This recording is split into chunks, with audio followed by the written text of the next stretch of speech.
রাজধানীতে ঈদ উল ফিতরের প্রধান জামাত সকাল 8:30টায় জাতীয় ঈদগাহ ময়দানে অনুষ্ঠিত হবে। আবহাওয়া প্রতিকূল হলে বা অন্য কোনো কারণে জাতীয় ঈদগাহ মাঠে জামাত অনুষ্ঠান সম্ভব না হলে সকাল 9টায় জাতীয় মসজিদ বায়তুল মুকাররমে ঈদের প্রধান জামাত অনুষ্ঠিত হবে। এবারও মসজিদটিতে পবিত্র ঈদ উল ফিতরের 5টি জামাত অনুষ্ঠিত হবে। প্রথম জামাত সকাল 7টায় 1 ঘণ্টা পরপর 3টি জামাত এবং পঞ্চম ও সর্বশেষ জামাত সকাল 10:45 অনুষ্ঠিত হবে। ঢাকা উত্তর সিটি কর্পোরেশন এলাকায় বাসিন্দাদের ঈদের জামাতের জন্য এবার প্রস্তুত করা হয়েছে আগারগাঁয়ের পুরাতন বাণিজ্য মেলার মাঠ। সকাল 8:30টায় এখানে ঈদের জামাত অনুষ্ঠিত হবে। এছাড়া ঢাকা বিশ্ববিদ্যালয় কেন্দ্রীয় মসজিদুল জামিয়ায় পবিত্র ঈদ উল ফিতরের 2টি জামাত অনুষ্ঠিত হবে। প্রথম জামাত সকাল 8টায় এবং দ্বিতীয় জামাত হবে সকাল 9টায়।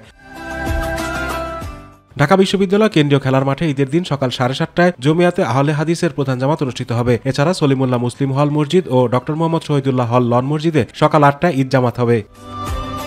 সকাল 7:15টায় কেন্দ্রীয় খেলার মাঠে অনুষ্ঠিত হবে বাংলাদেশ প্রকৌশল বিশ্ববিদ্যালয়ের পবিত্র ঈদ উল ফিতরের জামাত।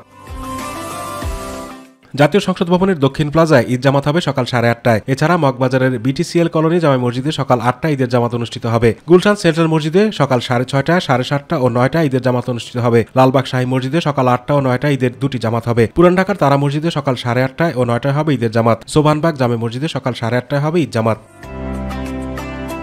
বসুন্ধরা আবাসিক এলাকায় 6টি জামাত অনুষ্ঠিত হবে। এছাড়া রাজধানীর ধানমন্ডি তাকওয়া মসজিদে সকাল 8:30 ও 9:30টায়, ধানমন্ডি ঈদগাহ জামে মসজিদে সকাল 8টায়, মিরপুর দারুস সালাম এলাকায় মীরবাড়ি আদি জামে মসজিদে সকাল 7:30টায় ও সকাল 9টায়, মতিঝিলের আরামবাগে দেওয়ানবাগ শরীফে সকাল 8টা ও 9:30টায় ঈদের জামাত অনুষ্ঠিত হবে। আতিকুর রহমান তিতাস, মাই টিভি।